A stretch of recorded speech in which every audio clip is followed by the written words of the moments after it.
The Planning Commission meeting for Wednesday, June 5th, 2024 is called to order. Would you rise with me for the Pledge of Allegiance?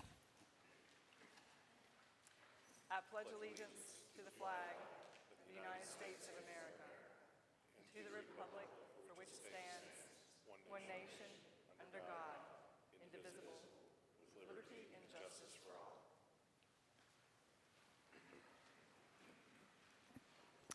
Will you enter into the minutes? Commissioner Adams has an excused absence. Mr. Attorney, do we have a quorum? Yes, Madam Chair. Thank you.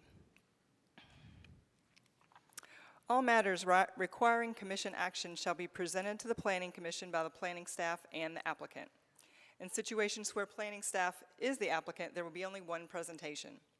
City staff will make the first presentation. The applicant will make the second presentation. Both presentations are limited to 5 minutes each. To maintain an orderly meeting, all presentations shall proceed without interruption unless the commission desires to intervene with questions or comments. The chair will open a public hearing for those physically present wishing to speak about an item. Those in favor of an item shall be heard first, followed by those opposed to an item. A 10-minute time will be allowed for public comment in favor of an item. A 10-minute time will be allowed for public comment in opposition to an item. And who is our timekeeper this evening? Ms. Painter, thank you. Ms. Painter will track the 10-minute time periods and notify the speaker at the 5-minute mark and the 1-minute mark, and then verbally call time when it expires. The chair, in their discretion, may extend these time periods. All groups, organizations, neighborhoods, or similar associations desiring to comment are asked to appoint one spokesperson to present their concerns or point of view to the commission on each agenda item. The public has been encouraged to submit their comments in writing via a web-based form located on the City of Wilmington's website. All comments received prior to 3 p.m. today were forwarded unedited to the Planning Commission. All comments received will be delivered to City Council when the item advances. All comments received will be made available to the public if requested. All votes will be voice votes after proper motions are made and consistency statements are read into the record. The chair will state the outcome of the vote and the action. Rezoning requests that receive an unfavorable recommendation from the Planning Commission may be appealed by the applicant to the Wilmington City Council. Appeal should be in the form of a letter submitted to the city clerk within 10 days of this hearing. Any items being appealed will tentatively be heard by City Council on July 16th. Commissioners, the minutes from the May 1st meeting were in your packet. Do we have any comments? Entertain a motion to approve. I'll make a motion to approve the minutes from last meeting. Commissioner Pollack has made a motion to approve the minutes from May 1st. Do we have a second? I'll second. All in favor, say aye. Aye. Aye. Anyone opposed? Thank you. Our first item is old business, a street closure of a portion of South 23rd Street, a 50-foot wide unimproved right-of-way located south of Gibson Street to a 10-foot unnamed alley with a total length of approximately 113 feet, consisting of 1.28 of an acre. And we have our staff. Mr. Mahoney is going to request a continuance. Is that right? That is correct. The applicant has requested a continuance to the July Planning Commission meeting. Do I have a motion to continue item number 1 to a date certain of July 10th? So move. Commissioner Woodruff has moved to continue item number 1 to July 10th. Do we have a second? Commissioner Collier with the second. All in favor say aye. Aye. Anyone opposed? All right, thank you. The item will be continued. Vote to 6 to 1. 6 to 0. Sorry, how many?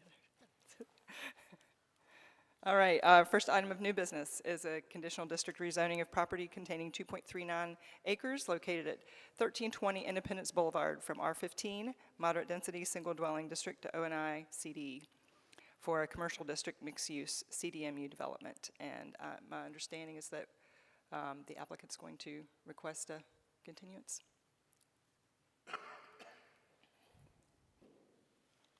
Correct. We received an email from the applicant today indicating that they wish to continue to the July 10th meeting as well. Okay. It looks like you're on your way up here, Mr. Frank, so. Forgive me, only to say the same thing that, that Ms. Painter has said. Yes, please, we would request a continuance to July 10.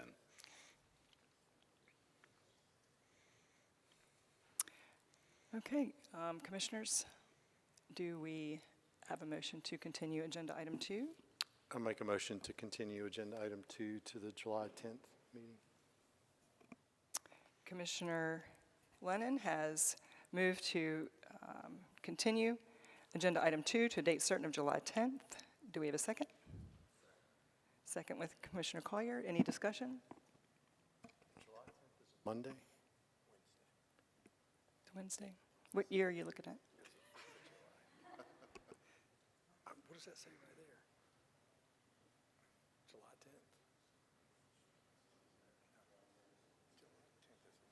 10th. Okay. Oh, my Kim? apologies, something's clearly not right on my calendar. All right, any The other July discussion? 10th The July 10th date is the second Wednesday of the month due to the 4th of July holiday. So that was moved and approved prior to the 2024 meeting calendar being posted. Thank you. All in favor of continuing agenda item 2 to the July 10th meeting, say aye. Aye. Aye. Anyone opposed?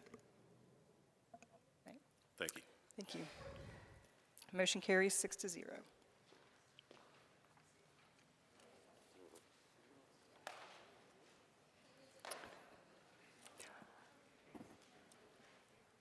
Our third agenda item is a general rezoning of property containing .46 of an acre located at 219 and 229 South College Road from RBCD Regional Business Conditional District to RB Regional Business District. And Mr. Smith is here for our staff report.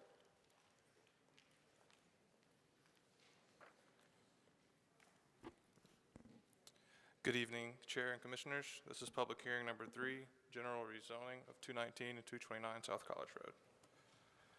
This site is located at the intersection of Oriole Drive and Government Center Drive. The site is part of a larger parcel and under single ownership. The site is approximately 5.49 acres.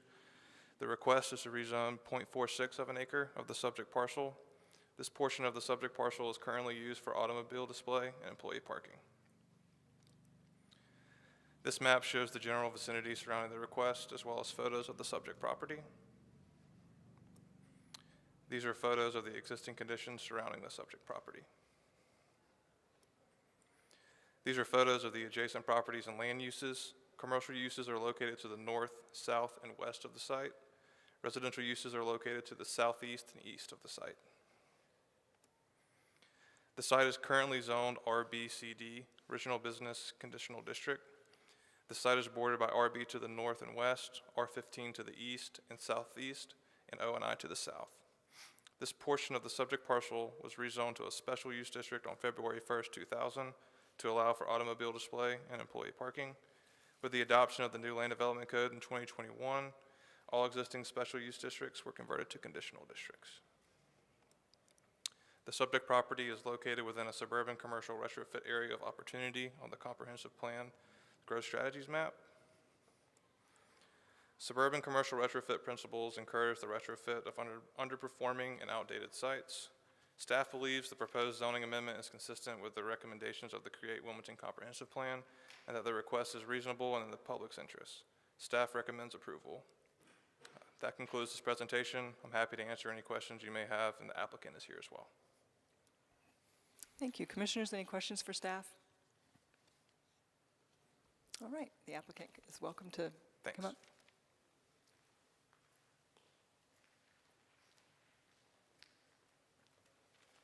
Good evening. My name is Greg Hartley. I'm here with Acro Development Services. We're a civil engineering and land planning firm on Sir, behalf of can you Hendrick step closer to the microphone, Oh, please? Certainly.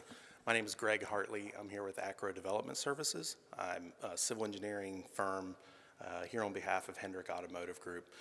The reason we're asking for this, I don't have a presentation, but the reason we're asking for this rezoning is when we started looking at redevelopment plans for the property, one of the options we had was it's a considerably larger building than is existing. The plan is to create a new building to replace the Dodge dealership that is there and leave the other one open, so that pushes the building kind of to this side of the property. The building has since shrunk a little bit, but we figured we would go ahead and get this kind of pulled together into one rezoning. It will also, the redevelopment will include the entire parcel. So all the existing buildings, which are, in my opinion, kind of ugly, will be replaced throughout the process, the phasing process. If you have any questions, I'm happy to answer them. Commissioners, do you have any questions for the applicant? Okay. Great, thank you. We will open the public hearing for anyone here to speak on agenda item 3. If there's anyone here to speak in favor of agenda item number 3, make your way to the podium. Anyone here to speak in opposition of agenda item 3?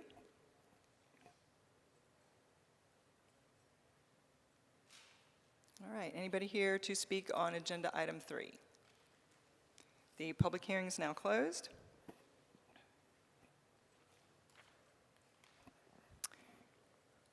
Commissioners? I think I know the answer, but so for staff, is this really just housekeeping? This site was formerly CD and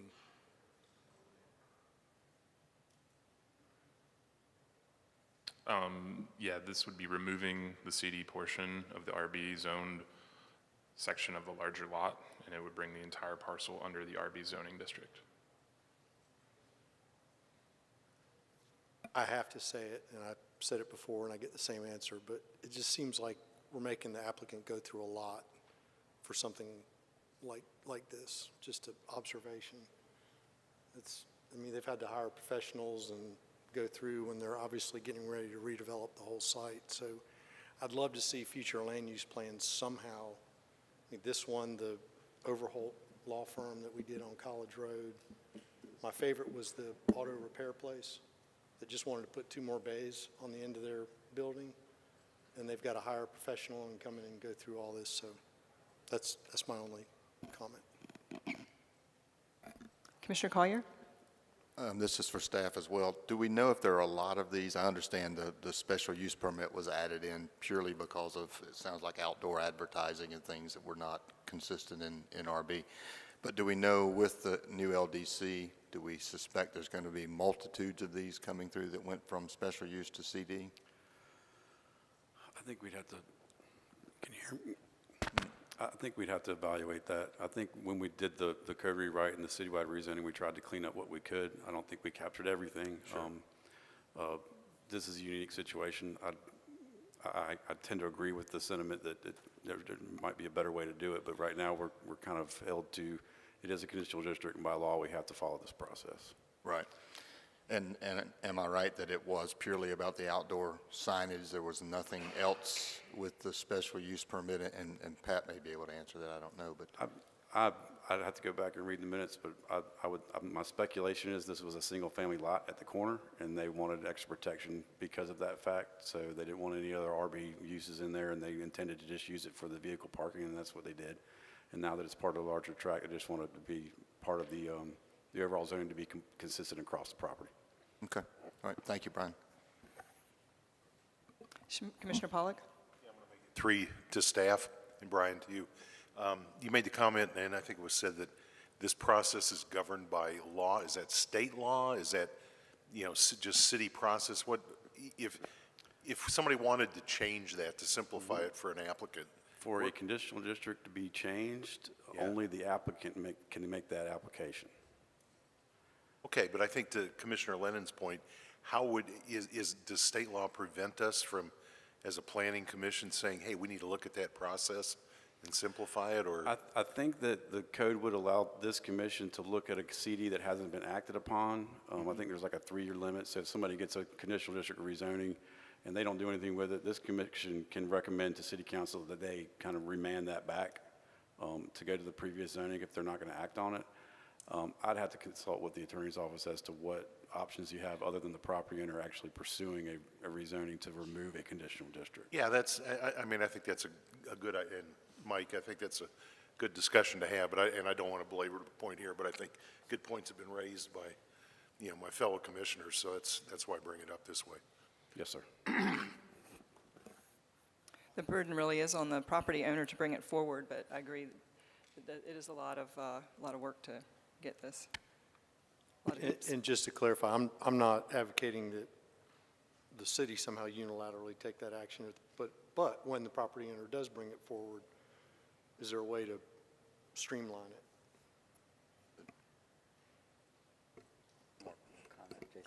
Commissioner Kofer?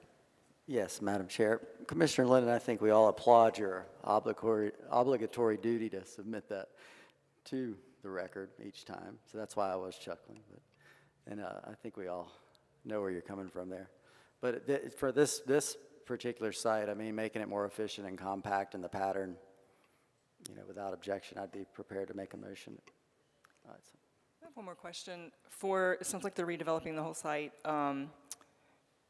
At what point, they're not changing uses, but at what point would they be required to bring landscaping up to code and all that? It would depend on the scale of the redevelopment.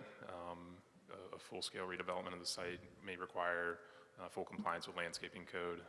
Depending on an expansion of the existing site, they would have to come up to a certain level of compliance depending on the percentage of expansion. So it really depends on the scale of the project. But we would be looking at some sort of improvement to the landscaping of the site. Great. All right, what's the will of the commission? I'm prepared to make a motion. If everybody's okay with that, no more discussion. I move to approve agenda item number 3.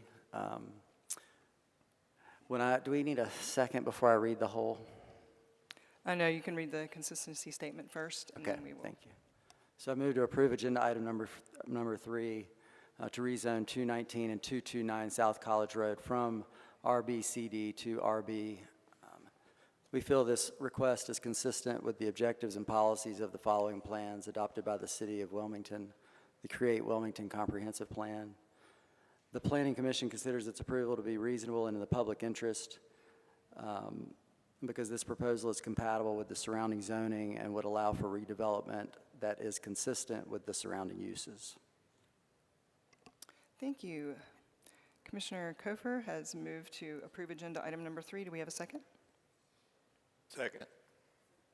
Second by Commissioner Woodruff. Is there further discussion? All in favor say aye. Aye. Anyone opposed? Motion passes 6-0. Agenda item number 4 is a conditional district rezoning of property containing 1.79 acres located at 1618 Dawson Street from UMX Urban Mixed Use Districts to CSCD Commercial Services Conditional District for general retail use with associated fuel pumps. And Mr. Mahoney will be back up for our staff report. Good evening, Chair, members of the Commission. As mentioned, this site is located on the south side of Dawson Street between 16th and 17th Streets. It's approximately 1.8 acres in size and currently includes a vacant commercial structure. This map here shows the general vicinity surrounding the request. These are photos of surrounding properties and also the current existing conditions of the site along Dawson, 16th, and 17th Streets. These are photos of adjacent land uses. They include office, retail, personal services, and some vacant commercial uses as well. The site is located in an area that's currently zoned UMX, Urban Mixed Use. There's commercial zoning located to the east along Dawson Street. The applicant is proposing to rezone the site from the existing UMX district to a commercial services district for a general retail use with accessory fuel pumps. This is the proposed site plan. The project includes a one-story building, 5,200 square feet in size, and there's a fuel canopy with 14 associated fuel pumps included. Access to this site would be provided by driveways along 16th and 17th Street that are existing, as well as 2 right turn only driveways along Dawson Street. This site may look familiar to the commission. On February 6, 2024, a rezoning request to CBCD, Community Business Conditional District, was denied by City Council after receiving a 3-3 vote. Planning Commission heard this item on December 6, 2023, and recommended approval with a 5-1 vote. The applicant has submitted a revised plan shown on your screen here. This includes a pocket park or open space feature to the northwest portion, Plan Northwest, shown here. It also includes, you may remember in the previous site, there was a drive-through ATM that has been removed, and they are also proposing a new zoning district, the CS district. You also may remember that traffic data indicated there would be an increase in estimated trips associated with this request. However, a TIA was not required due to a large number of pass-by vehicle trips associated with this use, which would account for the majority of the trip generation. These are the proposed elevations and some details of the open space feature provided by the applicant.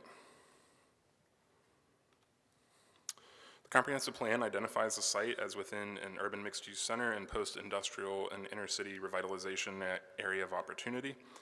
Comprehensive plan calls for infill development that enhances the desired character of the area. It also supports infill that improves the existing physical development pattern. The plan also supports building and site designs for urban conditions that foster safe pedestrian activity.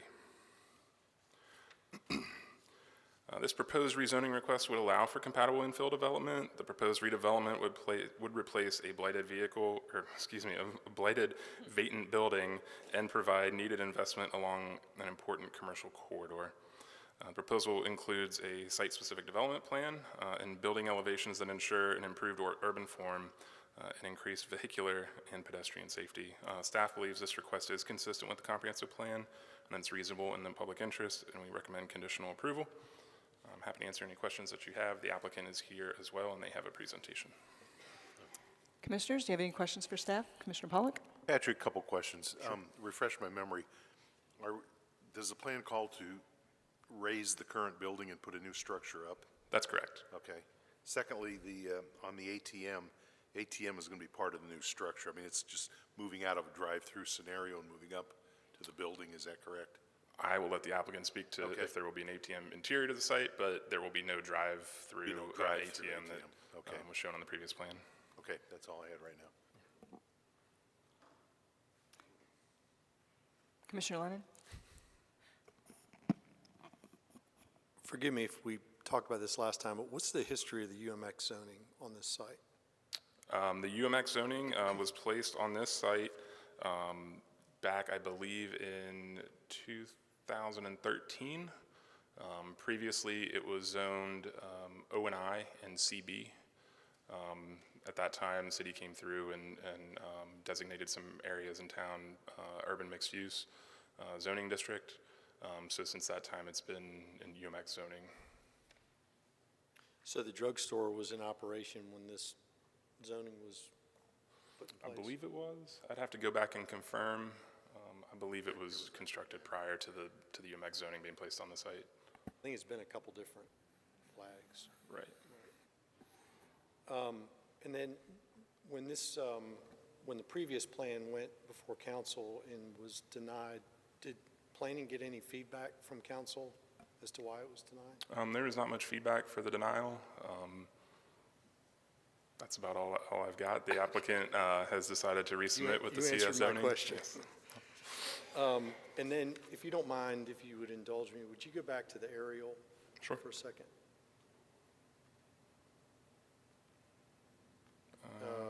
Okay, that's good. Where's the closest residential property to that? I might actually want to go to a different slide here to see. Sorry. It looks like that yellow portion to the northwest, if you can see that. Very top sliver of the screen there, that yellow parcel looks to be single dwelling as a land use. Okay, thanks. To follow up on Commissioner Lennon's question/comment, can you review again the changes from when it went to City Council to what we see today before us? Sure. Here's the newly proposed site plan, and actually I have some slides at the end that may be helpful comparing the old plan and the new plan. So you can see I think the largest change is probably in the northwest corner, where that driveway was shown on the old plan for the ATM, whereas in the new plan, there's a little more pedestrian feature with some green space shown along Dawson Street in that corner of 16th and Dawson. Okay. Commissioners, any other questions for staff? Commissioner Koffer? Pat, do you, just out of curiosity, the UMX only applies to the 1945 corporate limits? Is that correct? That's correct. I believe we have some old legacy that's outside of the 1945 limits, but most of it is within the 1945. How near is this site to that line? I'm not sure. Do you have just, should be the termination of the 1945 line? The 1945 line? Let's see, I'm not sure. I don't believe I have that shown on here. I believe it goes out to the creek. I could be wrong. I'm looking for help. Sorry. If you give me a minute, I can do a little. Yeah, and bit. It's pretty close, but I don't know exactly. It's one of those curiosities of just this topic. You know, as far as UMX goes, while we're looking at this site, you know, where does it terminate? Where are your last opportunities for UMX in that area? But I already voted for this plan before, so I don't see that changing this time. I'm just curious, so you can talk to me after this one's finished, Brian. Thank you. Any other questions for staff? All right, and the applicant's here for a presentation?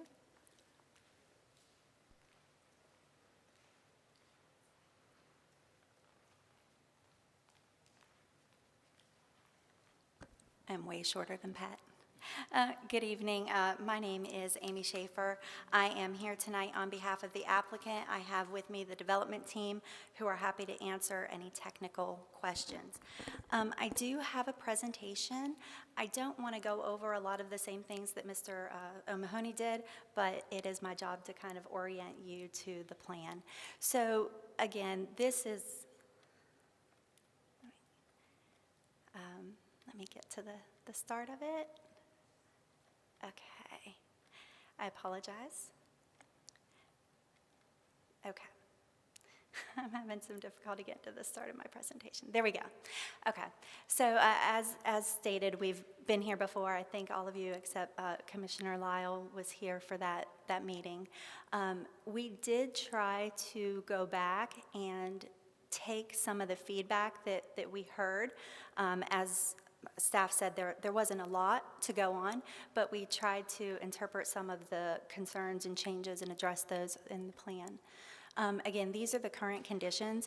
I would like to point out the current building, the current landscape are in no way, shape, or form compliant with the current code. As Mr. Mahoney said, this building has been there since the early 2000s. It was split zoned and then zoned UMX, but the building and the use has not changed since that time. Again, some of the street views of the building just to show the non-compliance and the disuse of the building. And again, the landscape and the pedestrian connectivity would all be upgraded as part of this plan. One of the things in the city's comments for non-support was, one, adaptive reuse of the building. I think we all agree that that building cannot be adaptively reused. And two is connectivity. If you take a look at Salon 18, those pictures, they're one-story buildings. They're directly behind our parcel, and any kind of interconnectivity to that would completely take away their parking. That is also zoned UMX, but was completely updated, renovated into the lovely building you see before you, but obviously not in compliance with the current UMX regulations for interconnectivity as well.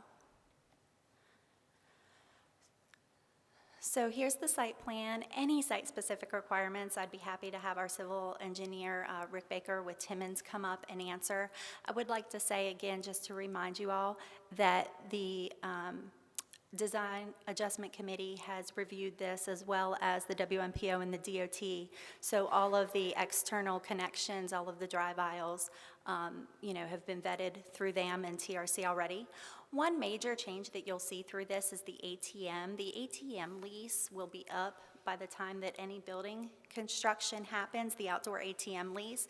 And so this gave us a good opportunity to come back through and remove that circular connection to the left, which is also going to help. I know some people had mentioned concerns about people going through the ATM line and also people trying to exit on Dawson. So this would remove those conflicts as well.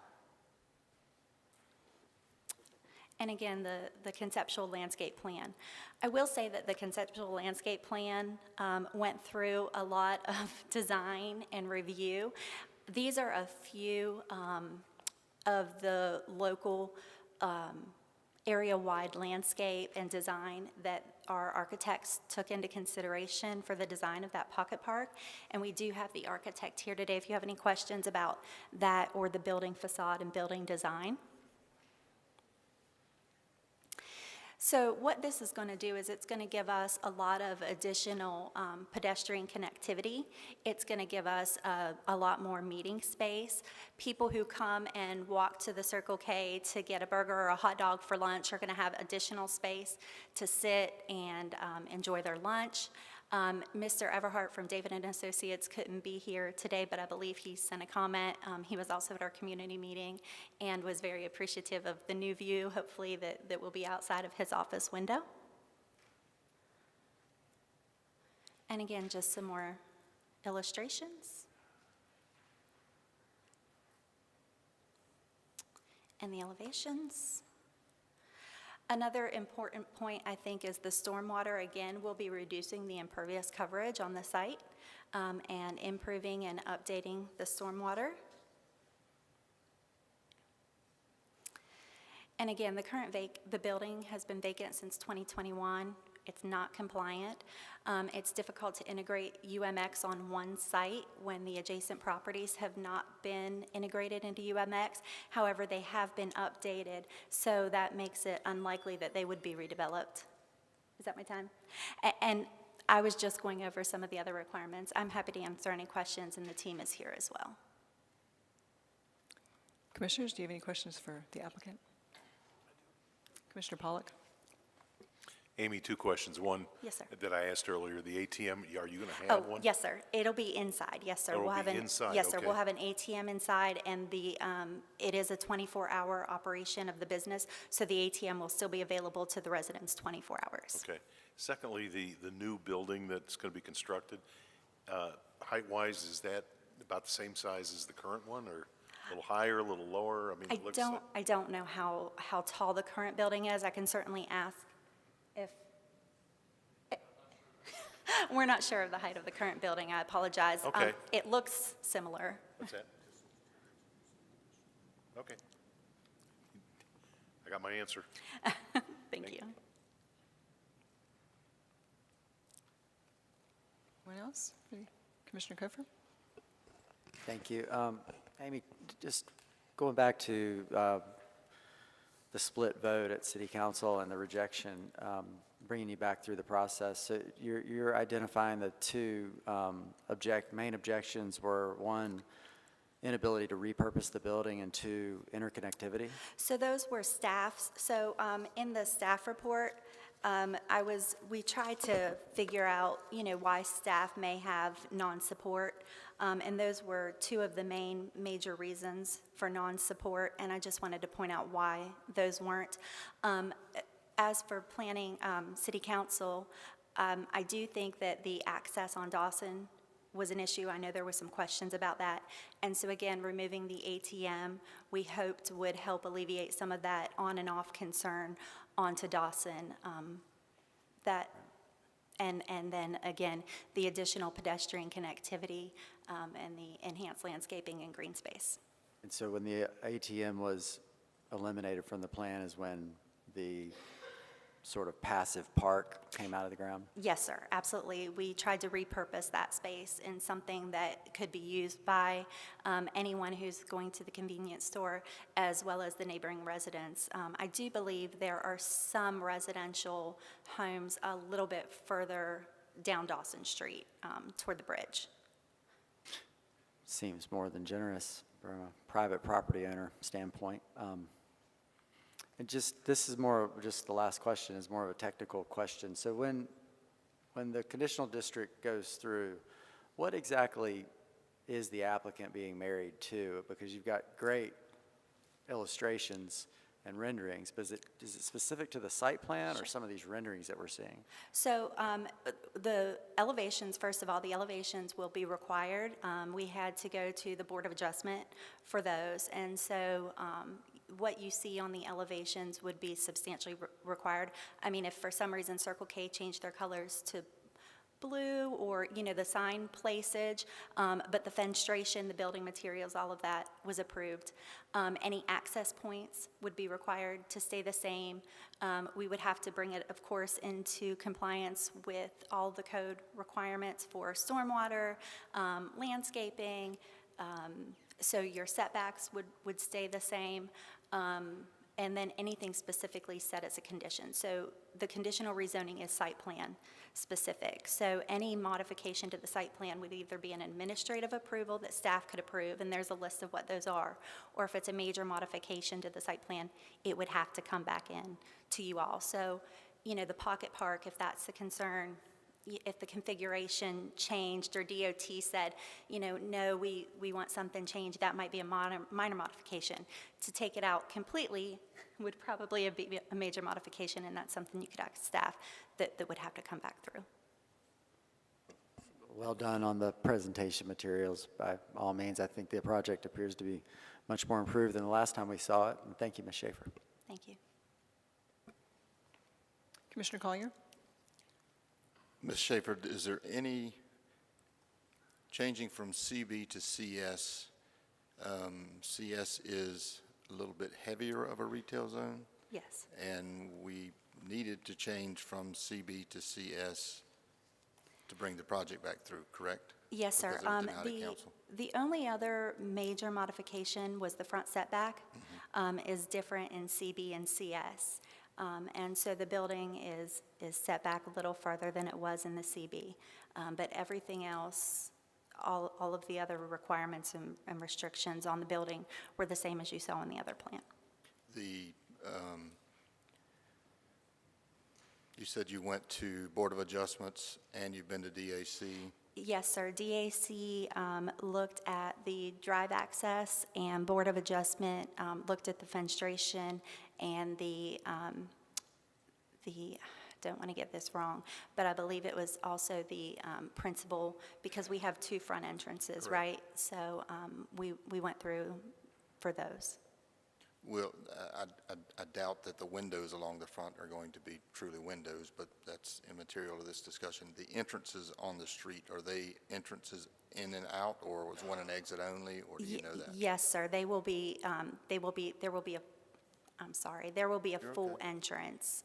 I was trying to get back to the site plan. But yes, there will be a full entrance as well onto Dawson Street for pedestrians, yes, sir. Great. In and out. Great.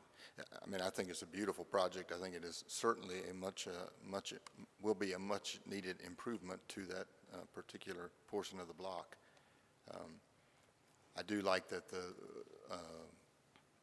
ATM is now not in the parking lot any longer. That didn't feel like a good place for it, and it seems to be since I drive by it every day, it just seems to be an impediment to a lot of things. I guess this is for staff. So your front setback now in CS is what, the street side setback? 20. It's 20. The only difference I really, there's a lot of differences in UMX, obviously, but in UMX, we would have pushed that building on up to the street a little more. Is that something that can be accommodated in CS, or no? I think we would need a variance. I believe that You'd requires have a to go back and variance have a from variance, from the wouldn't you? code. So, but having it, at least in the way I see the renderings and what I see on the site plans, it appears that there's sidewalk up to and against the building in a good portion of the frontage, so that would have more pedestrian area, I guess, on Dawson Street than if we push the building to 5 or 10 feet off. Is that a fair statement in terms of the concrete and pedestrian plaza area on the street? Yes, that'd be fair, yes. Okay. I would also mention that this is along a, excuse me, a semi-urban frontage requirement. So there are maximum setbacks within that district. So the maximum setback, based on what they have chosen along a side street, is 30 feet and a 90 feet as well along their primary setback. You might better go over that part again. I know what semi-urban means, but you Right. said their maximum. Maximum building setback, so they can't place the building back past a certain point. Correct. And it was 20 feet against Dawson? Against Dawson, it would be a 90-foot, depending on which, getting in the weeds a little bit, but depending on which frontage they chose, it would be either 30 feet or 90 feet. Either way, the current plan is in compliance with that maximum setback.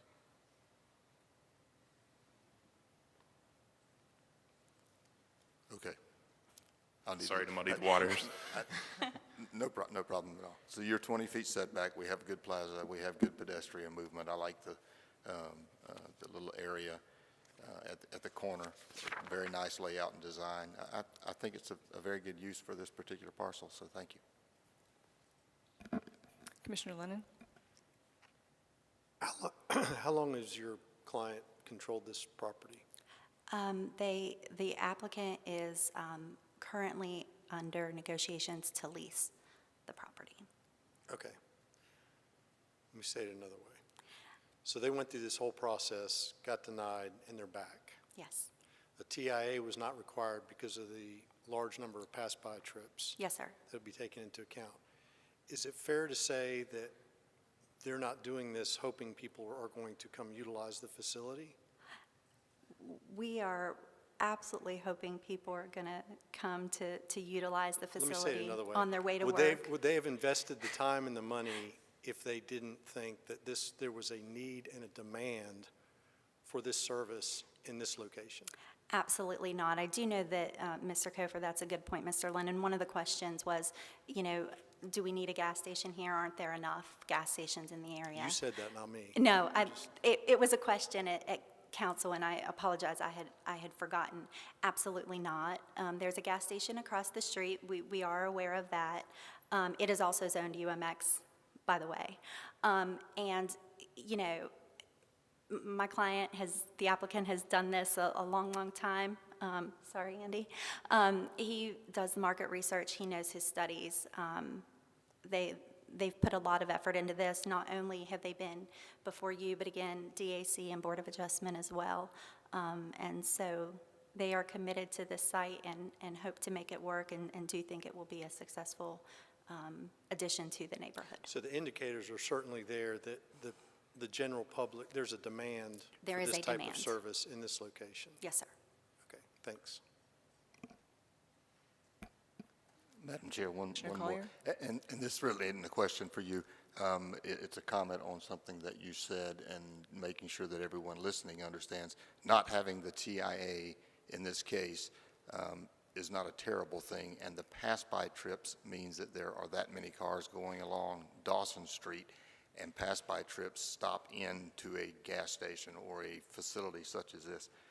They are not driving from their house generally, they're not driving directly to the gas station when they leave their home. Most of them will be picking it up in the mornings or in the afternoons or going out on an errand or something, and so that's where the pass-by trips come into play, so that you're not adding more trips to the road 9 times out of 10 for a facility like this, particularly on a street that has the volume of traffic that Dawson Street does. And Dawson Street's it's only one way, and 16th and 17th are one way. So there's, you've really you want to be passing by it to stop there. It's not something you're probably going to drive to because you may have to go around the block twice to get there. So it's probably you're on your way home or you're on your way to work or some of those kinds of things. No offense, they'll probably buy hot dogs at lunch too. No, but, sure. Yeah, but we hope people will walk to that. And in addition, just again, just because a TIA isn't required for anybody who might be concerned, doesn't mean that the traffic and the pattern and the access is not looked at. That will still all be reviewed by the city. It has already been through some technical reviews, and the WMPO and DOT have looked at it. So the TIA isn't the only way that, you know, traffic is viewed and reviewed. Commissioner Lennon? Thank you for, that was great clarification. And really, to the contrary, your applicant has absolutely addressed the traffic with this revised plan by removing the ATM element that was a cause for concern, right? Yes. All right. Thank you, Ms. Schaefer. We'll open the public hearing now. Is there anyone here to speak in favor of agenda item number 4?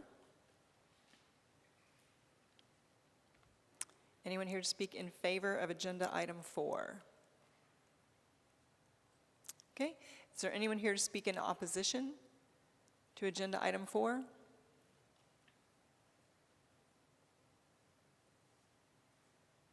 Anyone here to speak on agenda item 4? All right. The public hearing is now closed. We did get a few comments on the website, which were passed along to the commissioners and will be forwarded to the city council. All right. Commissioners? Who wants to start? Commissioner Lennon? I was going to make a motion, but That's where I'm headed to, so. before I do, does anybody, I'm sorry, Madam Chair, I didn't want to. I'll say this. They've put a lot of work into these meetings, after you mentioned that earlier, with the design adjustment and board of adjustment, second trip to the planning commission on their way to perhaps another trip to the city council. And what I was really looking for was the comments from city council being addressed so that we feel comfortable moving it forward back to them. And I think the applicant has made an earnest effort to do that with the feedback that they were given. So I'm willing to let city council take another look at it. What's the will of the commission? Madam Chair, I'm prepared to make a motion. I'd like to make a motion for the approval of agenda item number 4, the rezoning of 1618 Dawson Street from UMX to CS Conditional District. This request is consistent with the objectives and policies of the following plans adopted by the City of Wilmington, the Create Wilmington Comprehensive Plan. The Planning Commission considers its approval to be reasonable and in the public interest, as the proposed rezoning would allow for the redevelopment of a vacant property along a heavily traveled commercial corridor and provide compatible infill development that includes an improved urban form and increased vehicular and pedestrian safety.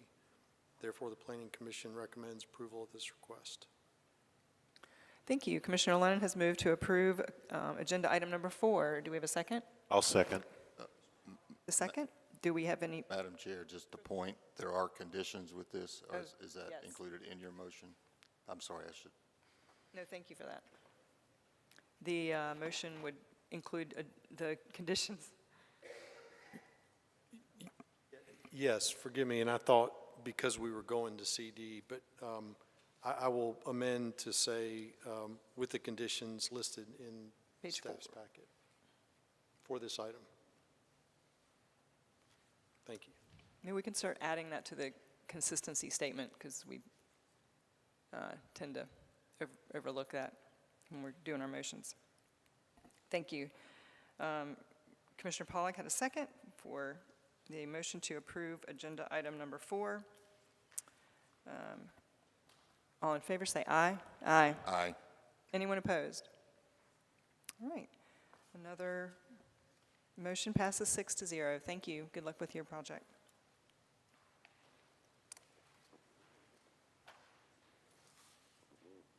Agenda item number 5 is a conditional district rezoning of property containing 1.16 acres located at 1805 Adams Street and 1812 Washington Street from CS Commercial Services to CBCD Community Business Conditional District for a Commercial District Mixed Use Development, CDMU. And Ms. France is here to deliver our staff report.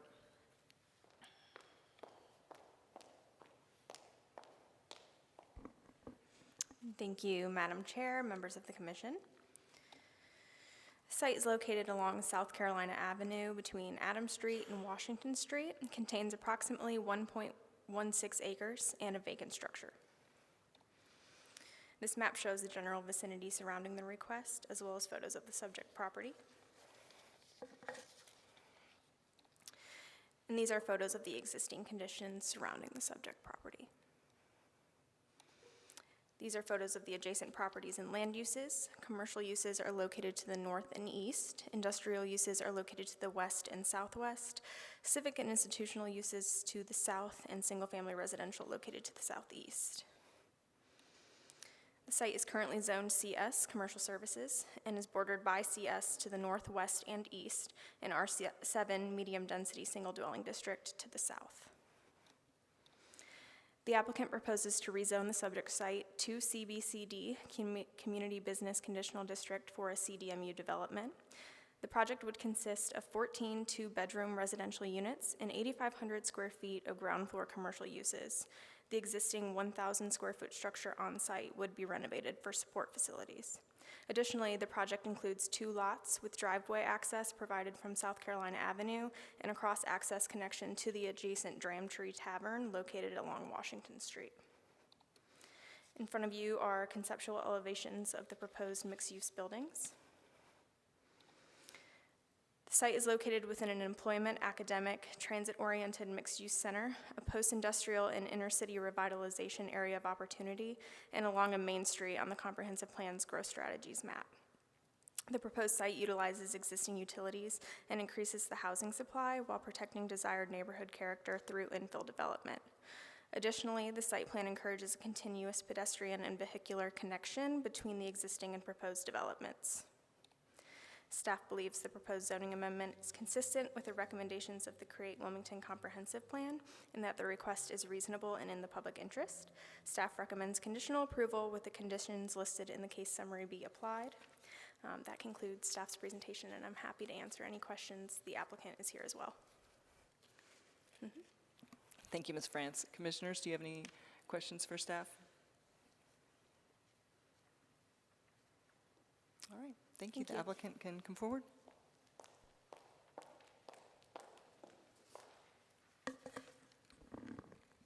Thank you. Good evening.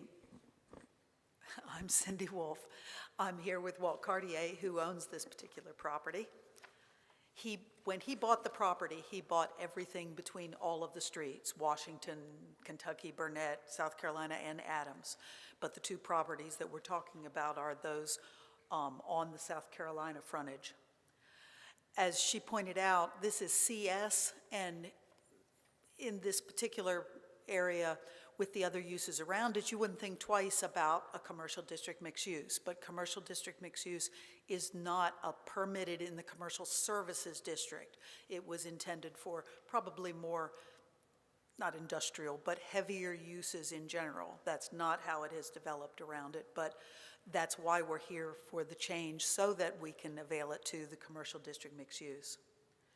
So again, when he bought the property, originally he had intended for a restaurant tavern with the existing building that was there, some coordination with NCDOT over some rerouting of Kentucky, sort of slowed that down. Finally, the Dramtree Tavern was created, and it's been very successful as a neighborhood business. So the plan we have in mind is a 3-story building on the top side with the storefront type units on the ground floor. Occupants might include business offices, small retail shops, personal services, instructional studios, and then the upper levels would house the total of 12 2-bedroom apartments. The additional 2-story building on the southwest side would have commercial on the first and then apartments above. The project would be considered that mixed use.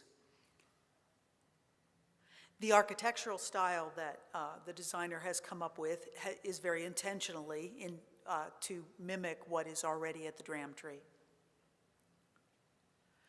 One of the things that I thought was great at the community information meeting, of course, Sunset Park is a very vocal and very mobilized community, and we had a lot of the folks that live along Washington Street and generally in the Sunset Park, and I was really pleased that just about everybody was very supportive of this type of use rather than some type of a heavier commercial use that could locate there now. So I think this sort of completes the block with the tavern. We do feel that the rezoning is consistent and in the public interest because the integration of mix of uses are all appropriate in areas of opportunity.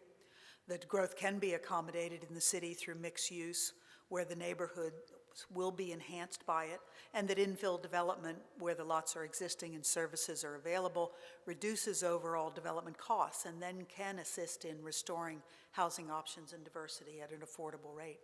I'd be happy to answer your questions. Thank you, Ms. Wolf. Commissioners, do you have any? Commissioner Pollack?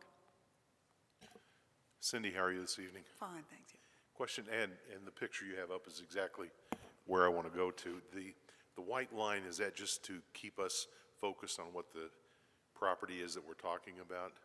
Yes, and that is the zoning boundary, and it would be a recombination of the property ownership. The tavern would stay on its own lot. This would be a separate lot. So, okay, so that's not to imply that there's any fencing or anything like that? That's No, just- there's some fencing around it. I'm sure that there'll be some separation between the commercial uses, but no, that is the proposed zoning boundary. Second question is when I look at the top of this picture, okay, it looks like the boundary. Let me move over here. You can see a Actually, little that's better. correct, yeah. So actually, are we touching any of the zoning with which Dram Tree currently exists?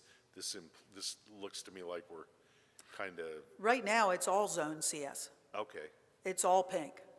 So all you want So to, we'll be changing the pink where the black boundary is Yeah. to, I believe, not red, CS is yellow or green, I believe. CB is a different color. yes. So again, it's not any of the current CS, it's not going to affect any of the current CS. No, they'll both be commercial districts, so there'll be no impediments to adjacent commercial properties to have to buffer or change anything that they already have going on. Yeah, that's what I was just looking. Is that if that's your Yeah, intent? yeah, and I was just looking at this, having been at Dram Tree a couple times, it looks like this, what we're talking about is, and it's a petty question, so I apologize, rezoning part of the driveway into Dram Tree, part of maybe where the dog run is in the backside there. That's all I'm asking. I mean, it's not a big deal, it's just, It's commercial to commercial. Where the property lines and where the zoning line Okay. is will be pretty irrelevant, but because commercial mixed use also has an open space requirement, there's sort of a little bit of need for additional land within the district. height-wise, how tall are these going to be? I haven't flipped to my package. How tall are these going to be? It's an interesting concept. Is this just an illustration, or is this what this is going to look like? This is the design that they're working with, and Okay. based on the Dram Tree existing materials and the roof slopes, that sort of thing. Obviously, it hasn't been totally fleshed out for the commercial users on the bottom floor, but it will provide all of the residents with a small patio on the outside to overlook Top two floors are, South Carolina. yeah, floor number 2, floor number 3 are all residential. I'm sorry? Floor number 2 and floor number 3 are all residential. That is correct. And All each the one- first and- floor is commercial, all of the top floor is And residential. it's single level, which means there's no multi-level apartment or condominium in this. No, these are garden style. Got it. Flats. Okay. That's all I have for now. Anyone else? Commissioner Lennon? I think I just answered my own question. I was counting 12 balconies, but Oh, okay. I'm sorry, yeah, right there, but the bottom, I say the bottom 6, but the ones on the first floor, those are the commercial spaces. Yes, okay, so the underneath is parking? No, those are the commercial spaces. Okay, The storefronts have glass. He hasn't fleshed all of the commercial out yet. got it. Go one slide up, please. Okay, right there, it says 6 apartments over commercial. Now go back. I apologize, it should be 12. Got it, okay. Yes, my mistake. I'll Okay. change that on that exhibit. I see what you're talking That about. helps me make an even better point Yeah. later. That's nothing This to- one is just two. The lower building is just two-story, 2 apartments over commercial. That is 6 on each floor, and so therefore 12. Got it, okay. And the other thing, our fellow commissioner's not here tonight, but he says something that always resonates with me in that design matters. So would you go back to that picture? Because I could not for the life of me figure out what this design was until you showed that picture right there. So, just a comment, but I think it's nice how it blends in. Thank you. Thank you very much. Okay, we'll open the public hearing at this time. And we'll start with those in favor and then go to those who are here to speak in opposition. Is anyone here to speak in favor of agenda item 5? All right, anyone here to speak in opposition to agenda item 5?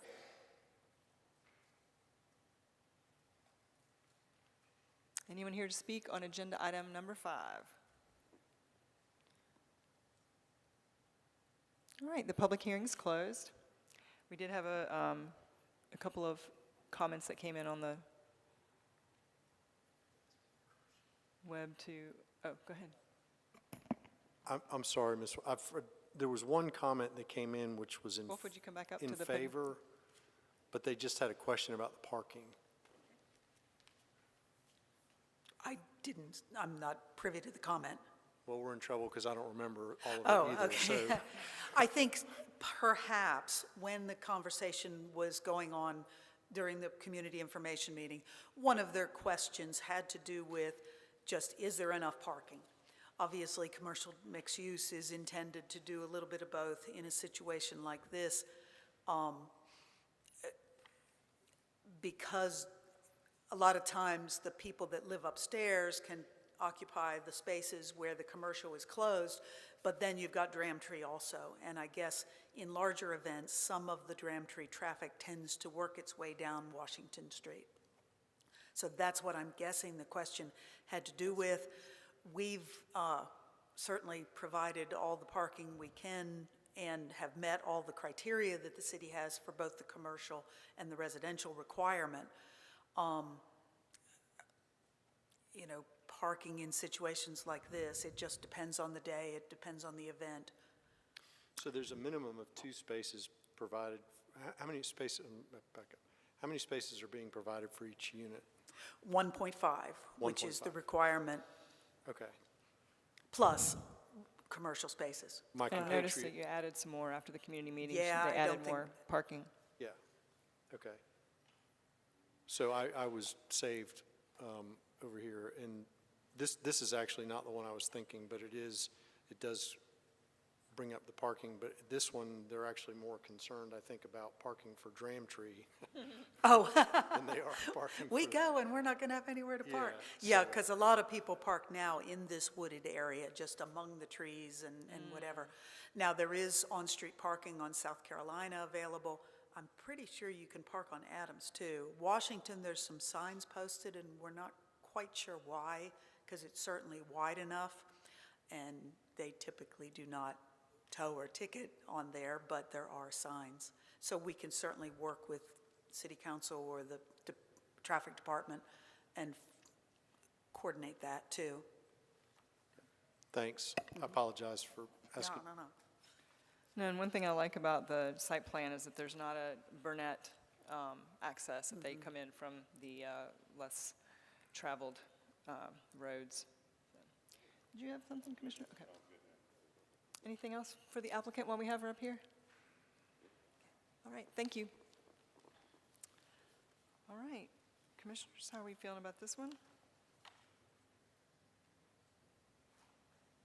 No discussion? What is the will of the commission on this one?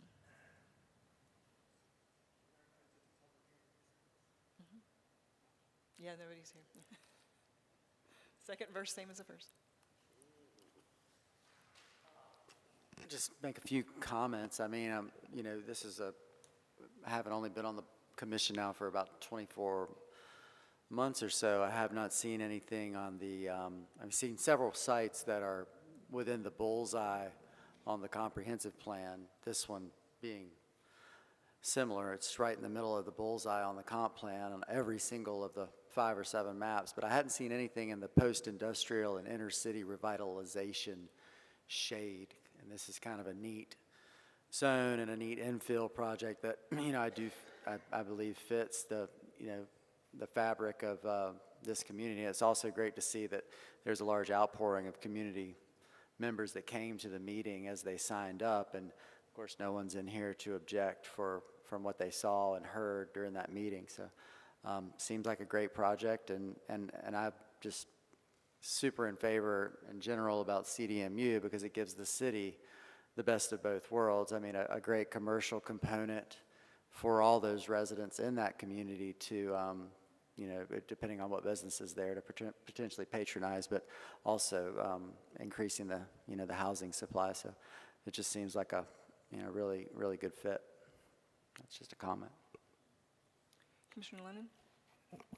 If I could just add too, I think in a very well-established neighborhood, and which I think is relevant, and this to me captures the, you're not going to believe I'm going to say this, but the character of the neighborhood. So.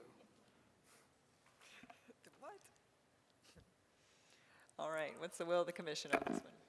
Madam Chair, I'll make a motion to approve agenda item number 5, case number CD 20-624. This request is consistent with the objectives and the policies of the following plans adopted by the City of Wilmington, specifically the Create Wilmington Comprehensive Plan. The Planning Commission considers this approval to be reasonable and in the public interest because the proposal improves access to goods, services, and amenities. It increases housing options and improves the overall quality of life in the vicinity. My motion would be to approve the project and I think there's 4 conditions, the conditions 5 conditions on proposed page by 5. the staff. All right, Commissioner Collier has moved to approve agenda item number 5. I'll second that. Commissioner Kofer has the second. Further discussion? All right, all in favor say aye. Aye. Anyone opposed? All right, motion passes 6-0. Thank you, and good luck with your project. One other very positive thing in this project, Sunset Park is usually out at everything, so they did a really nice job, I feel, with community outreach, because usually Sunset Park is a very vocal community, so they did something right. And I'm like you, I did not understand the architecture till I saw the picture. I was sitting here thinking, man, the day Danny's not here. I think too, I mean, just to finish that thought from my personal opinion, the issues about this project tonight are very similar to one that we're probably going to hear again very soon. And if the issues are the same in one neighborhood, shouldn't they be the same in both neighborhoods yet? Agreed. Nobody's here. Agreed. All right, items from the commission. Commissioner Kofer. Yes, Madam Chair, just a follow-up question to make sure I'm crystal clear on this. So that last agenda item had, you know, sloped roof, kind of that coastal shed roof design in front of us on paper. So if this goes through City Council and is approved, and those property owners decide to sell the property with the new CDMU zoning, would that, not just the site plan, but those elevations and that shed roof and all of that follow the property? That is correct. They would be approving the site plan and the elevations. So a follow-up question to that is, and we've had this discussion, I feel like, before, there's not necessarily a requirement for the applicant to provide multiple facades and illustrations. Some do, some do not. I mean, what's the standard there that we because I feel like there's a big variation between different applicants and their packages. Can you speak to that a little bit, of what we're voting and what moves with the land once they put it in front of us? There's not a specific standard. We always ask for elevations because we always want to show both this commission and council and the neighborhood what is going to be constructed. The quality and detail, it's entirely up to the applicant. I think if you see something that's substandard that comes through, the feedback they get might influence the next time they bring something through. So the standard might be set just by precedent, but there's nothing specific in the code that says it has to meet a certain standard. So just taking that one step further, so when they do present it, jumping back an agenda item to the Circle K where there was tons of illustrations, even though they're not required to present all of those, once they do, does it become binding with the property? When they submit elevations, they are binding with, when you see a condition go for a council, it'll say substantial compliance with the site plan and the building elevations as presented to city council. So we're going to hold them to what they show council, because that's the expectation. If there's a dramatic change, we're going to say this, we're not comfortable with it, and we'll bring it back. Okay, thank you. I feel like that's very clear now. Thank you. Commissioner Lennon. That's a great question. I think along those lines, I thought about this on the Circle K presentation, but also the maintenance of those real pretty landscaping that they had in the pictures. If it's not maintained to what was presented and ultimately, assuming it's ultimately approved by council, would that also fall in the same category that you talked about? You're kind of outside of my expertise on that one. I think if it's a required landscape area, they'd have to maintain it. The vegetation would have to be maintained. Something like this feature, if it becomes a nuisance, then we'd obviously pursue that nuisance. But the level of maintenance, I'm just not sure what Fair that would enough, be. but there's a pretty good obligation or implied obligation on their part to maintain it. That's true. I mean, the amount of investment to make that feature come to life, I would think they would follow back up and make sure it's maintained. Okay, thank you. Other items from the commission? No? All right, items from the staff?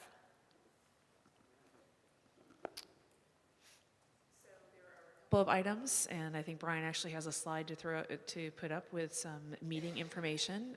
First item, we are going to be having a community meeting tomorrow evening in East Wilmington.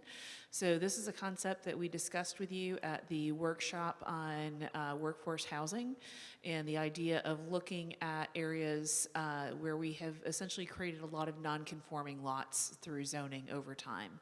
And so this is the first one that we are tackling. So we have sent out notices. There are signs posted. And we'll be meeting with the community. It's a drop-in event, so this is not something where folks have to come for 2 hours.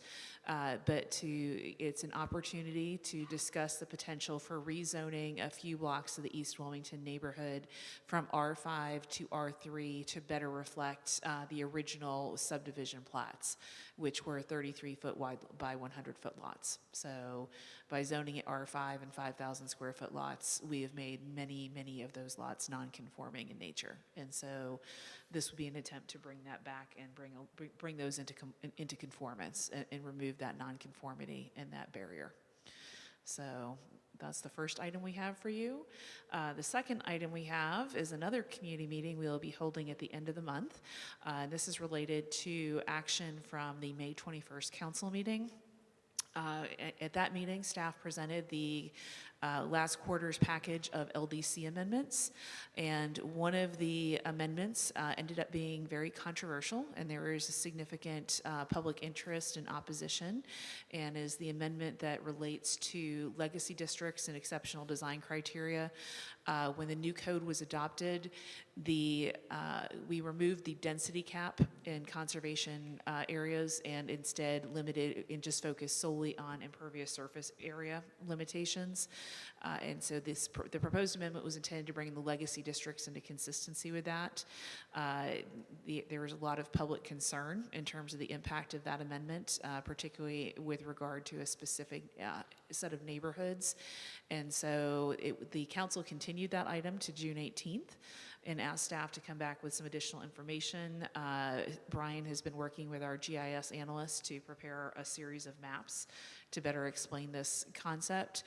We will be asking council on June 18th to continue this again so that we can go out to the community and have this meeting and, and show all of the mapping and the documentation to better explain what the purpose of this amendment was and what it was not. So with that, we'll see what comes out of that community meeting and figure out next steps from there. Commissioner Leonard? Was it ever remotely an intention of that amendment to be able to fill in wetlands and develop them? No. I'm sorry? No. That was NO, right? No. The amendment does not propose, nor was it ever intended to allow for the filling of wetlands. So I commend WECT after I erroneously accused them of saying otherwise, but I did tell them their headlines were ridiculous. WWAY actually printed a story that said it would allow wetlands to be filled in. And so I'm putting myself out there, going on record saying this, and I apologize, John Evans, again, because they ran a very good story later that night, which quoted, they gave you a different name, Brian. Right. But they corrected it and said that, no, indeed, this would not allow the development of wetlands. So to go beyond that, we're saying density, not density, but impervious surface, right? Yes, and I'm going to let Brian jump in here because he's the expert on this, but I'll let him explain a little bit more. I'm just trying to real simply say, I think when you talk about removing density requirements and relying on impervious, the average person doesn't understand what that means. And I don't mean to be insulting to anyone, but the average person doesn't understand that. And so I think that needs to be explained to people. And we agree wholeheartedly, and that's the reason we're going to have this meeting on the 27th. And I think we're taking our lumps on this one, and we're learning from it. So hopefully, we can avoid this kind of controversy in the future. But again, we want to be completely transparent with the public. We're going to explain everything on the 27th and answer all their questions. And I'm all for that, and I think it's not fair that you guys are taking lumps, if I'm just being blunt. I went back and watched the tape from our meeting in April, and it was like, boom, it was a non-event because you explained the impervious, and there was nothing to it. And then somehow in the 2 months following, it became, you're going to fill in every wetland from here to Timbuktu. I think there was a perfect storm of things going on in that area of town at that point, and it took on a life of its own, so for what it's worth. Brian, how many, it says legacy districts, you can be able to address a question like, and these are the districts that we're talking about? Will that be part of your display with your maps? Yeah, we're going to explain how many districts there are, how much area is within each district, how many parcels are within each district. We're going to talk about how many parcels are within these watershed resource and conservation areas within each district, and then compare that to the ones that aren't. So they can see that there's quite a disparity of properties that are in a legacy district and outside of a legacy district that have completely different standards. Well, so I applaud you guys for doing that because I know, we all interact with different people in town and, different organizations we belong to. And there is a significant amount of misinformation, miscommunication. So, as I said to you guys the other day, if you want somebody, myself or John or somebody that looks over your shoulder and says, these are the maps, this is what we're going to present. If you want somebody that's not as close to the detail as you to look at you and say, well, if I was a citizen, this is what I'd be asking. So to make sure that you guys have the best help and counsel advice that you would want to go into a meeting like this, because you saw the firestorm that it's created, expect no less until proven otherwise. I will take you up on that. Okay. Yeah, that was my question. How are we getting the word out, and how can we help you get the word out about this meeting? Right now is, I actually announced this to a group of residents that live out there. I met with them this afternoon to go over some mapping that we've done already. They were very grateful for that information we passed along. This is the first announcement publicly at this meeting. It's up on the screen. Hopefully this will scroll on GTV8 for a few times and people will see this meeting notice.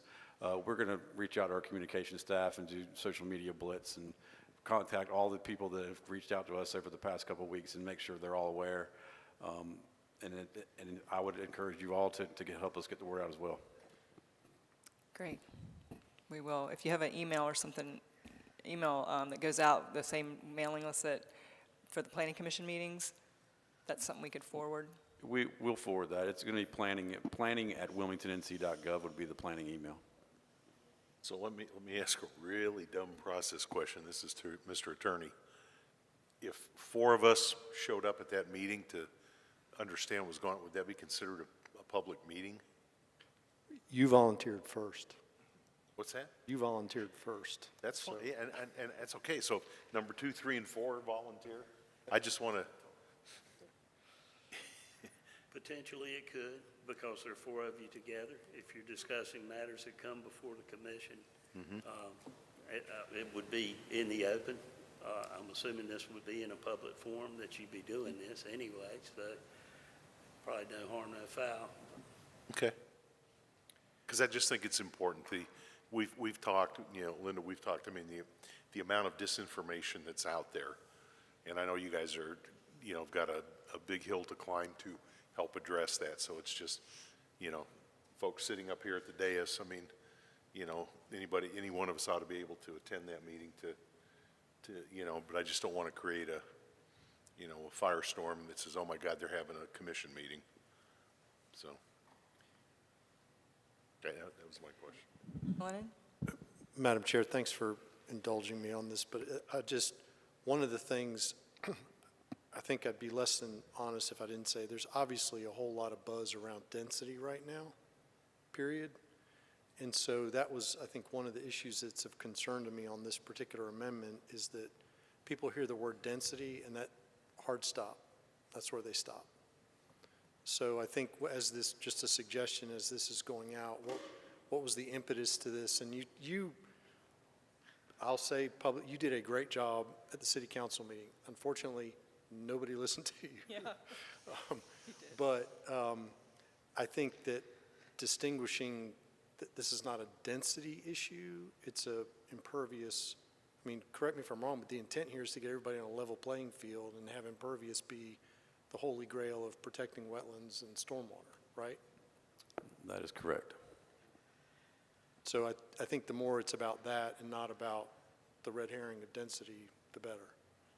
Just my 2 cents. All right, and then I have one more announcement that is from the end of last night's council meeting.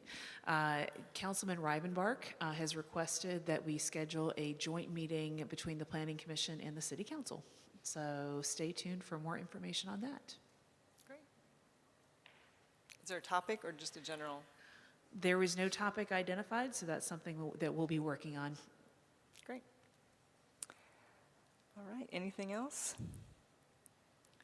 If not, I'll love to hear a motion to adjourn. I make a motion to adjourn. Commissioner Pollack has moved to adjourn. Do we have a second? Second from Commissioner Woodruff. All in favor say aye. Aye. We are adjourned. Have a great night.